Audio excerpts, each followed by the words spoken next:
Donc dans un premier temps, et très rapidement, on voulait vous présenter une petite photo, très synthétique bien sûr, une photo de l'EPS dans l'académie. Et bon, Jean-Pierre Baruet, bien sûr, aura un regard plus national qui permettra de nous éclairer par rapport au travail qu'on peut mener chacun dans nos académies. Quelques chiffres pour démarrer. Donc ça, c'est la carte de visite un petit peu de notre académie. Bon, 1300 enseignants d'EPS, plus de 750 000 heures d'EPS par an, donc c'est une discipline qui pèse dans le cursus scolaire.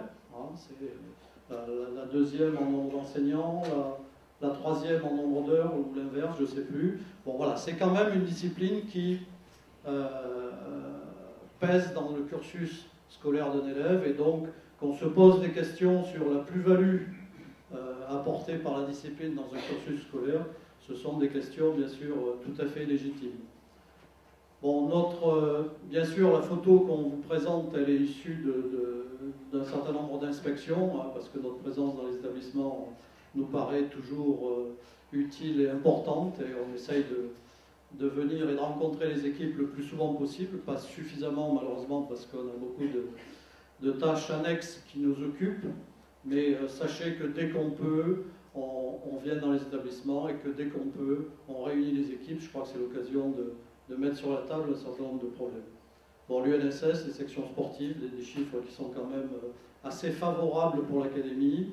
Le nombre de journées de formation continue, c'est aussi un chiffre qui est important. Bon, voilà, tous ces chiffres sont quand même, par rapport au nombre d'enseignants de l'académie, tous ces chiffres sont quand même au-dessus des moyennes nationales. Donc c'est quand même des indicateurs qui nous paraissent pour nous intéressants.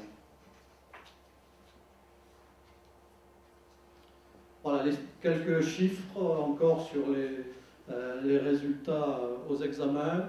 Bon, tout simplement pour montrer, si besoin en était, mais je ne pense pas que ça soit utile, que l'EPS reste quand même une discipline de réussite scolaire pour nos élèves. Donc ça, c'est important. Bon, vous voyez les moyennes qui sont quand même assez élevées. Donc voilà, l'EPS, on peut dire globalement, au-delà de...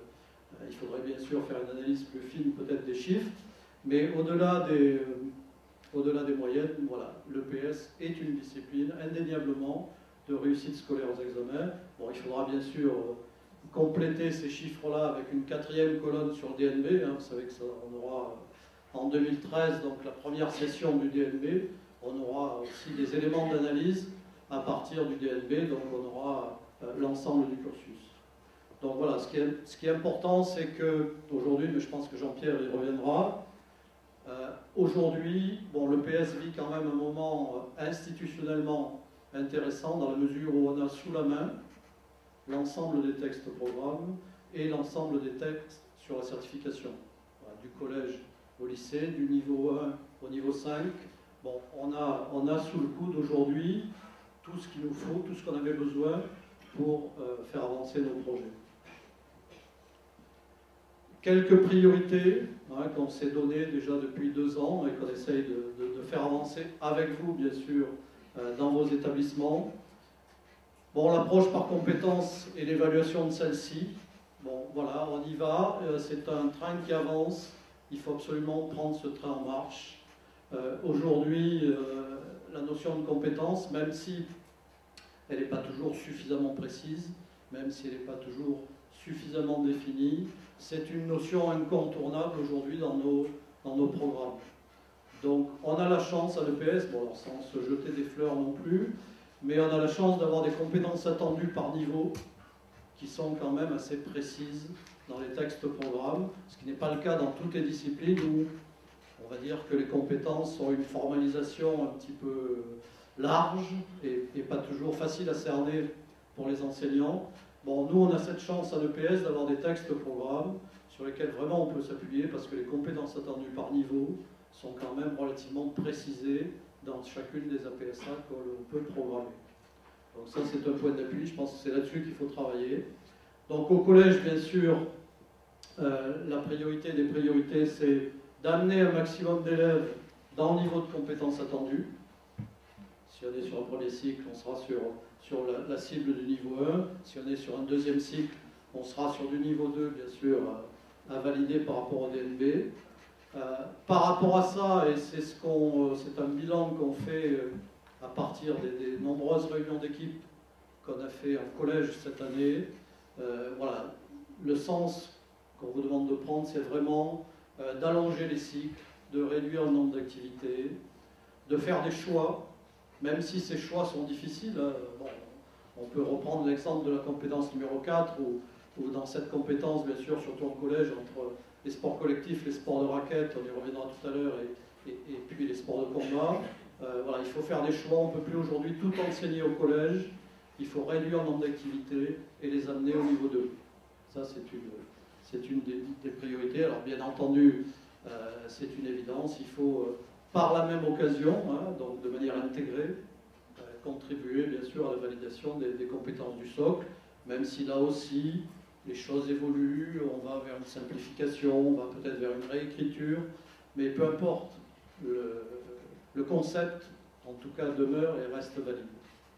Bon, même chose au lycée, donc la priorité pour nous, c'est voilà, que vous soyez en mesure d'amener un maximum de vos élèves dans le niveau 3 de compétences attendues, et bien sûr dans le niveau 4 par rapport au bac et aux certifications. Bon, on a essayé de schématiser, hein, je prends des raccourcis, je vais assez vite, mais on a essayé de schématiser un petit peu les choix que les équipes doivent faire pour équilibrer au maximum le cursus collège sur les 4 compétences et équilibrer au maximum le cursus lycée sur les 5 compétences, en sachant qu'au lycée, bon, il y a au moins 2 cycles sur la compétence numéro 5, hein, puisque on est obligé de la doubler et d'arriver forcément à niveau 4. Donc vous voyez que, très schématiquement, hein, alors on raisonne dans l'absolu, en dehors des contextes locaux et des contraintes d'installation, bien entendu, mais il faudrait tendre vers ce type de programmation où vous voyez que dans la compétence 4, c'est le vert le plus foncé, on a 4 cycles de sport collectif. Donc si on dit qu'il faut amener les élèves dans le niveau 2 pour le DNB, ben voilà, donc ça veut dire qu'on choisit uniquement deux sports collectifs sur la programmation du collège. Donc vous voyez la réduction du nombre d'activités et les choix obligatoires, bon, sauf bien sûr s'il y a des activités qui sont impossibles à programmer. Bon, je pense notamment à la compétence numéro 2 qui souvent pose des problématiques d'installation et de lieux de pratique en collège, sauf à compenser effectivement une compétence qui n'existe pas et qui n'est pas possible à court terme,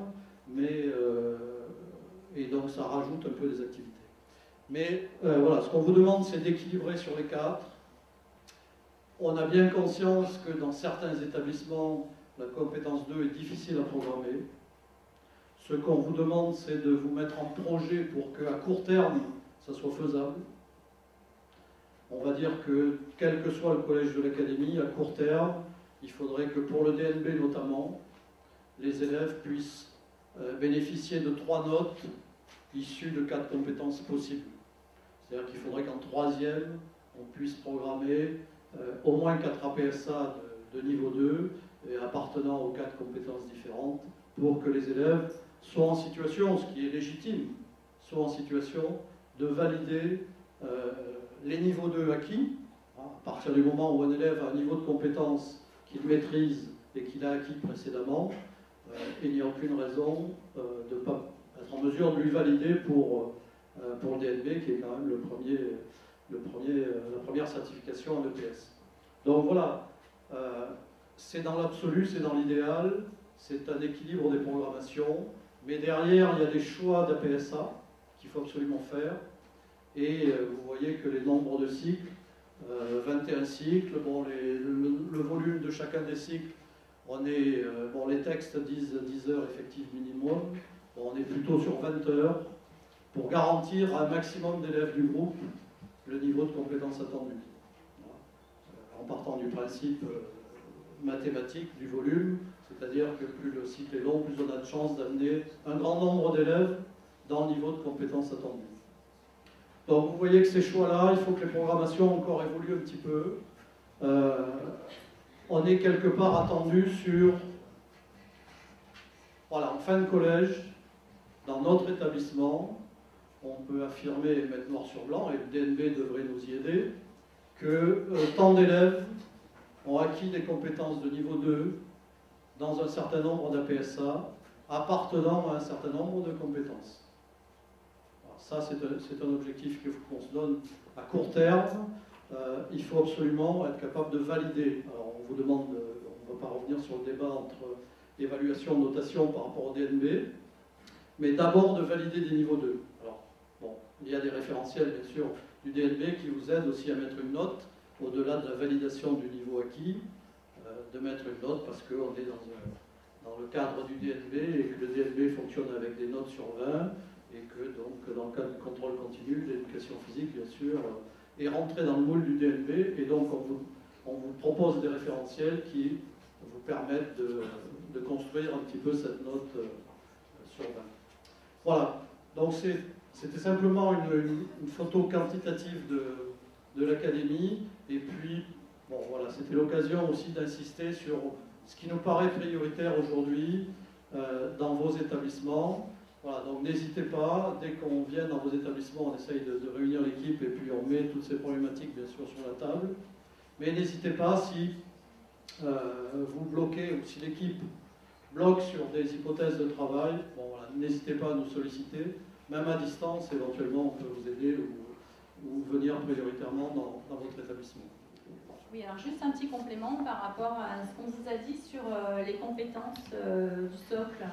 C'est vrai que quand on vient faire des visites d'inspection, on rencontre toujours les chefs d'établissement au préalable, et c'est un point sur lequel on insiste avec eux, essayer de voir un petit peu comment est mis en place le suivi du socle commun et la validation des compétences au sein du collège. Alors on voit bien que dans l'académie, mais comme dans toutes les académies, il y a des cas de figure et des profils d'établissement qui sont très différents. En tout cas, globalement, l'EPS est toujours positionné dans cette problématique de la validation du socle. Très globalement, en général, les disciplines se répartissent les compétences à valider, et l'EPS est essentiellement sur les compétences 6 et 7. Pour autant, on voit de plus en plus dans certains collèges l'impact et la réflexion qui a été menée sur les équipes, et on commence à voir des établissements scolaires où en fait l'EPS s'est vraiment emparé d'un maximum de compétences et essaie vraiment de porter, de faire fructifier toute la réflexion sur les compétences au niveau de toutes les disciplines. Donc ça c'est important. On en parle aussi quand on est en réunion d'équipe, et le réunion d'équipe c'est pour nous vraiment un levier très important, parce que ça permet d'une part aux chefs d'établissement de bien comprendre les besoins et les réalités de fonctionnement de l'EPS, et ça permet aussi aux professeurs d'EPS de bien comprendre qu'à un moment donné, il y a l'EPS dans l'établissement, mais pas que, et qu'il y a des choses à prendre en compte pour faire fonctionner un établissement, et c'est un moment d'échange très important qui permet d'avoir un vrai levier pour l'enseignement de l'EPS, et d'avoir un vrai moment de comment dire, complémentarité entre tous les aspects administratifs et les aspects pédagogiques et didactiques. Donc c'est pour ça qu'on essaie vraiment de faire un maximum de réunions d'équipe quand on peut le faire. Là on est dans un projet de voir à peu près toutes les équipes tous les 3 ans, on arrive à s'y tenir.